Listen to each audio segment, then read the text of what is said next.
The tremor started in her left hand on a Tuesday morning in March while she was signing a $400 million acquisition deal. Nora Aldridge noticed it first.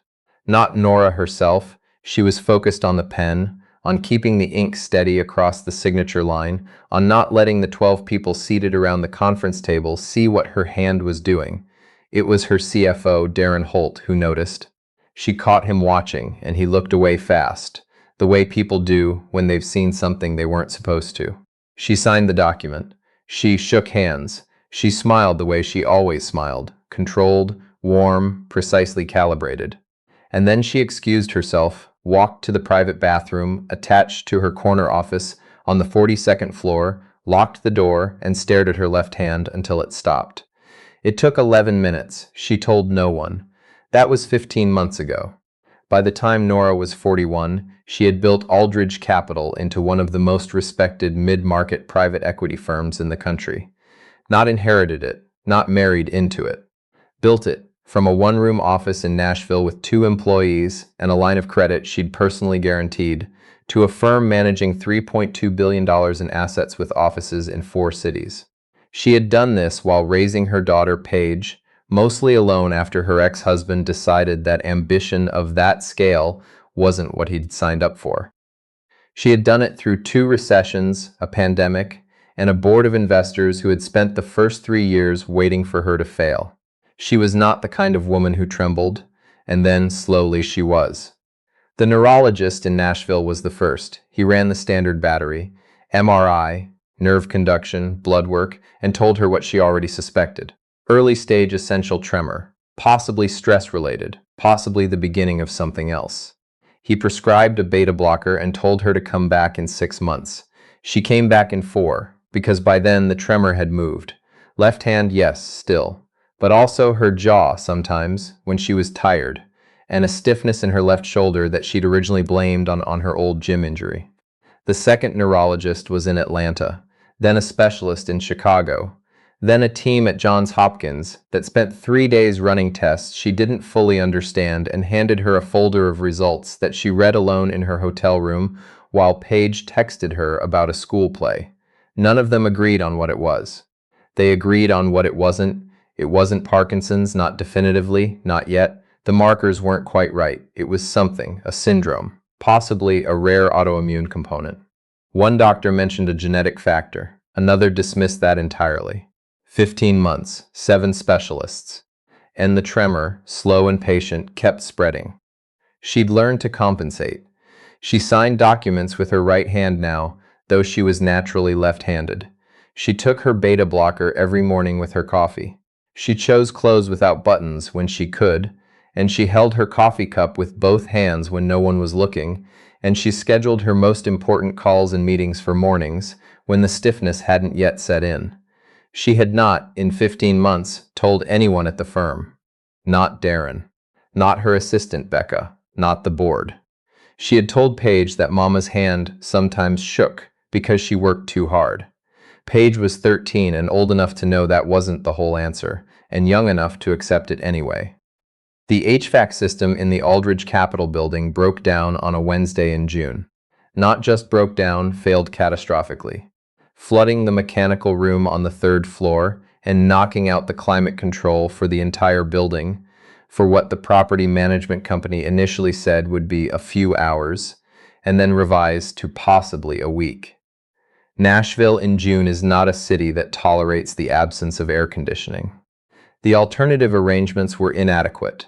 The conference rooms at the hotel across the street were booked solid. The satellite office in Brentwood could absorb about 1/3 of the staff. The rest were told to work from home. Nora did not work from home well.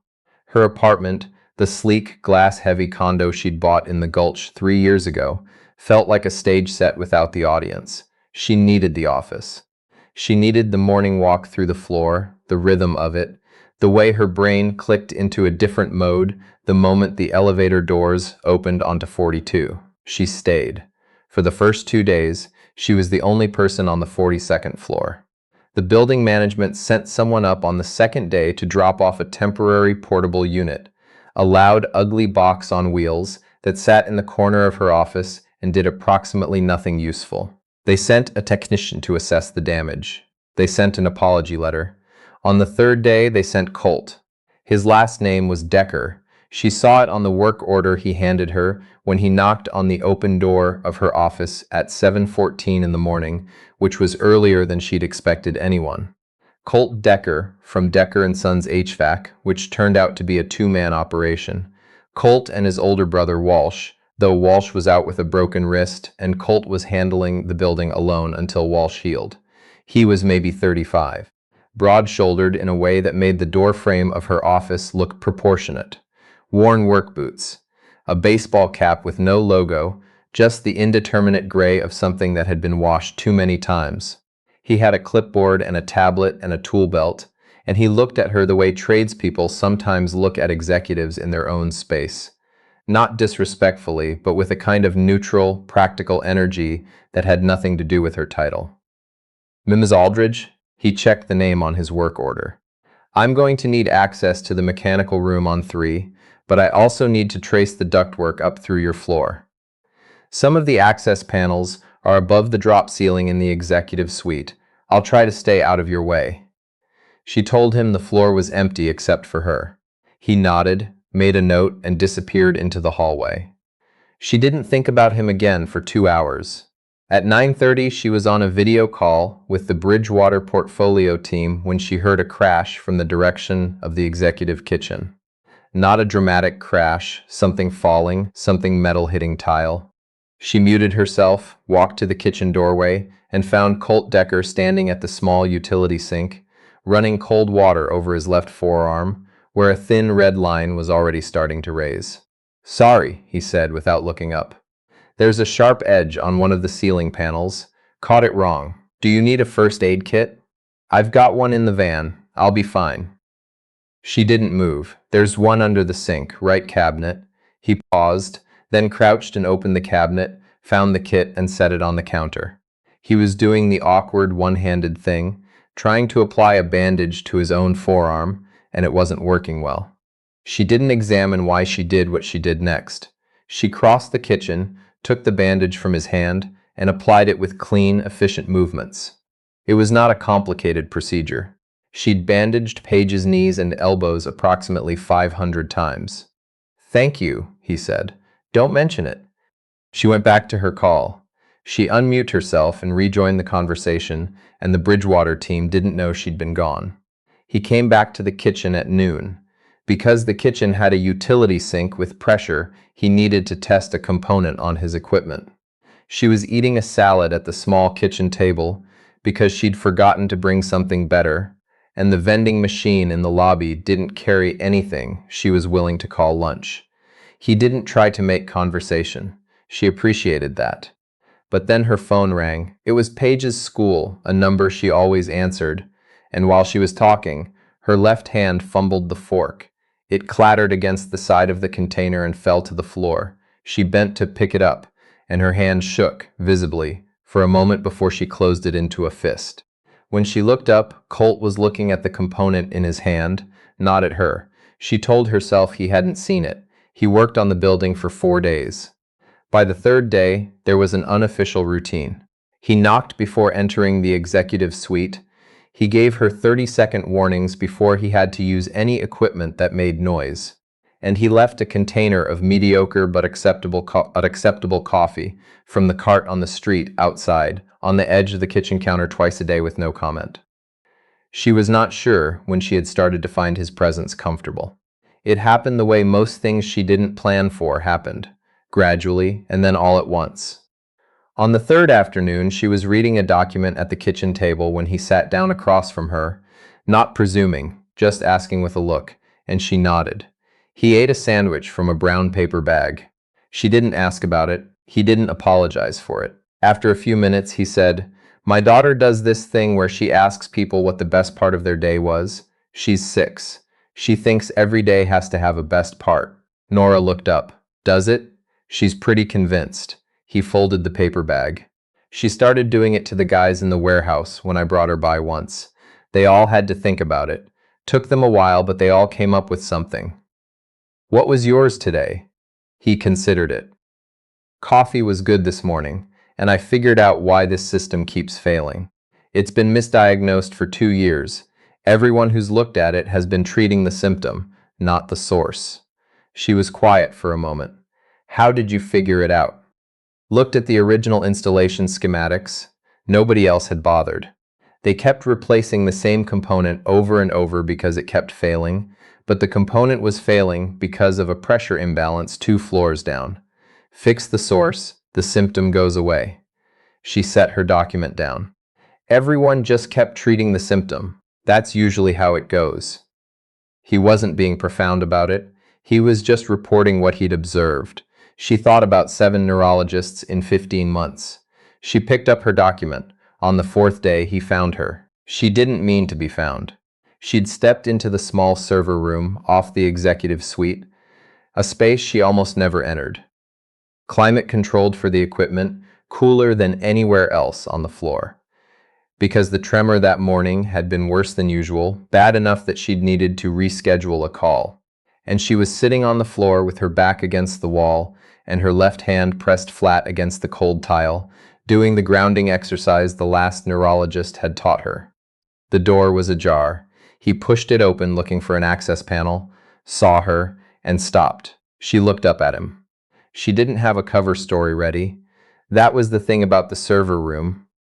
She'd gone there because she thought she was alone in that section of the floor. He didn't ask if she was okay, which was the right instinct. He could see she was not okay, and asking the obvious question would have been an insult to both of them. He sat down on the floor across from her, back against the opposite wall. He didn't say anything. After a moment, she said, "I have a movement disorder, possibly progressive. I've seen 7 specialists, and none of them can agree on a diagnosis or a treatment protocol." How long? 15 months since the first symptom. Probably longer before that, without realizing. He nodded, not with pity, more like he was filing information. Where does it start? She opened her left hand, palm up. He could see it, the slight, rhythmic tremor, worst in her fingers. Left side only, or both? Primarily left. Some jaw involvement when I'm fatigued. Left shoulder. He was quiet for a moment. Then, has anyone looked at your thoracic outlet? She looked at him. My what? Thoracic outlet. It's the space between your collarbone and your first rib. There's a cluster of nerves and blood vessels that pass through there, brachial plexus. If there's compression, it can cause exactly what you're describing. Left-sided tremor, shoulder stiffness, fatigue-related worsening. He paused. My brother had something similar, Walsh, 7 years ago. Everyone told him it was essential tremor. Turned out he had thoracic outlet syndrome, to us. A thoracic surgeon fixed it in a 4-hour procedure. He was back at work in 6 weeks. The server room was very quiet. You're an HVAC technician, she said. Yes. How do you know about thoracic outlet syndrome? Because I spent 2 years watching my brother get misdiagnosed and losing feeling in his hand, and I read everything I could find until I found the thing that matched what I was seeing. He said it plainly. I'm not a doctor. I could be completely wrong. But the symptoms you're describing, the pattern of them, it's the same as Walsh. She didn't say anything for a long time. Outside the server room, the building hummed. 7 specialists, she said finally. Did any of them order a vascular ultrasound of the upper chest? Or a positional MRI? She went through the list in her head. MRI of the brain, yes. Spine, yes. Nerve conduction studies, blood work panels? No, she said. Not specifically. That's how they diagnose TOS. Standard imaging usually misses it. She pressed her palm flat against the tile again, feeling the cold. My brother went to a thoracic surgeon at Vanderbilt, he said. Dr. Renata Foss. She's the one who finally got it right. She didn't call Dr. Foss that week. She was not a person who acted on information from strangers in server rooms.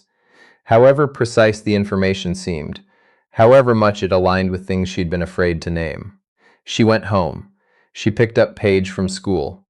She made dinner, pasta, Paige's request, and sat at the kitchen table while her daughter talked about a project on ecosystems and a fight between 2 girls in her friend group and a song she'd been listening to on repeat for 3 days. Nora listened. She held her coffee cup with both hands. She did not call Dr. Foss. She did, however, pull up thoracic outlet syndrome on her laptop at 11 o'clock that night And she read for 2.5 hours. The brachial plexus, the compression patterns, the symptom clusters, the characteristic worsening with fatigue and sustained arm positions, the demographic, more common in women. The reason it was so frequently missed, it didn't show up on standard imaging, the symptoms overlapped with other conditions, and most neurologists weren't trained to look for it because technically it wasn't a neurological problem. It was a structural one. She read case studies.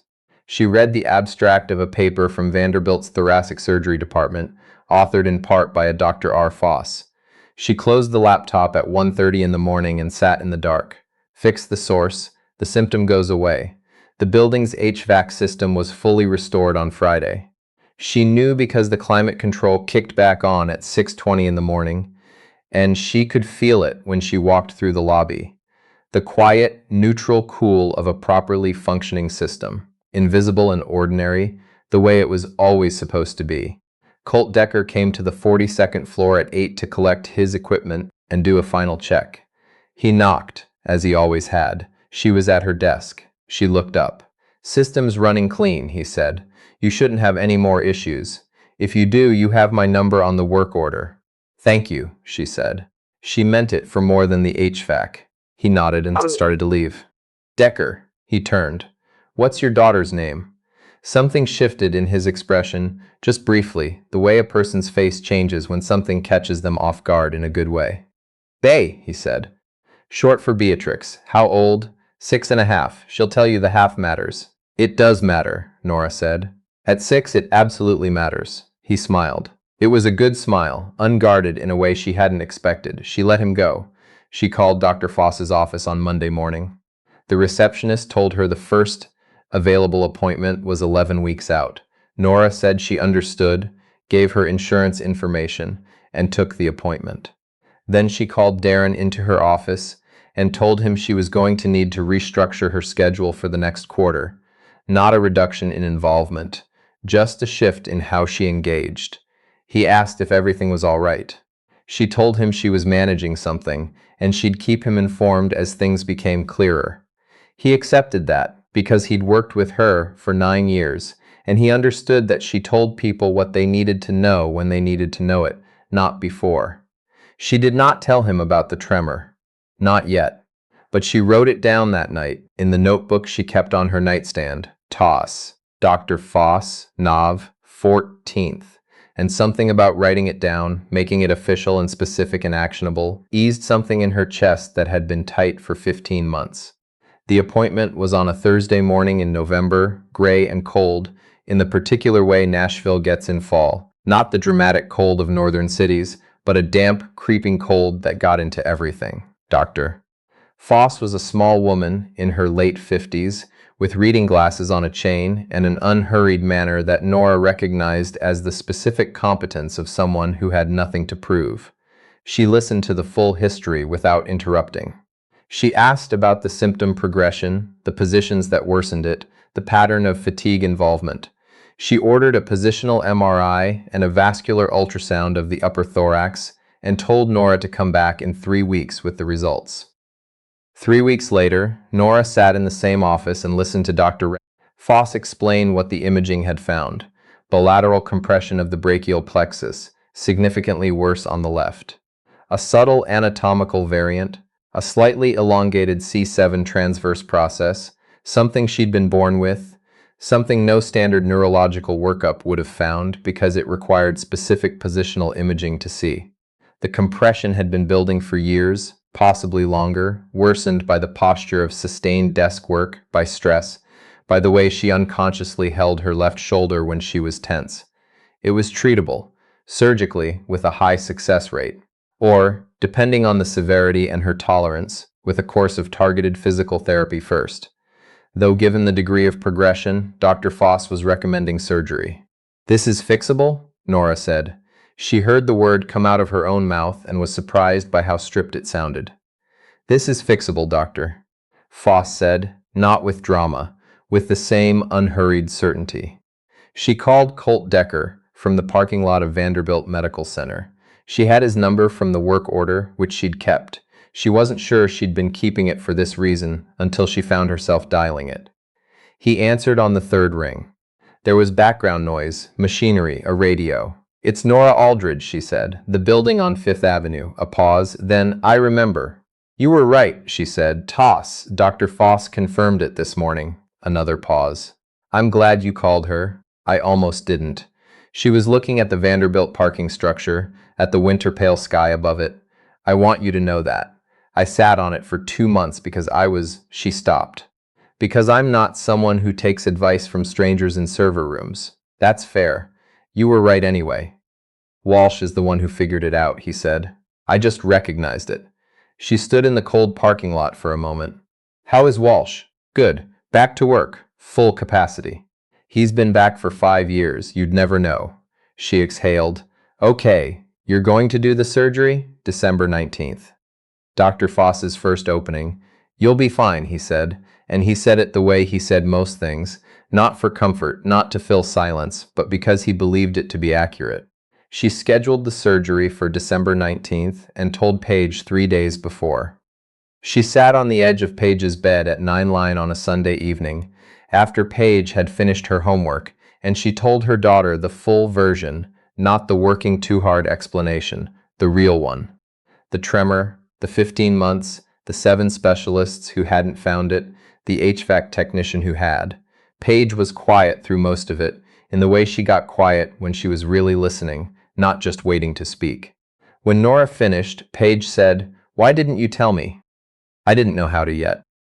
"Is that what you do when you don't know how to say something? You just don't say it?"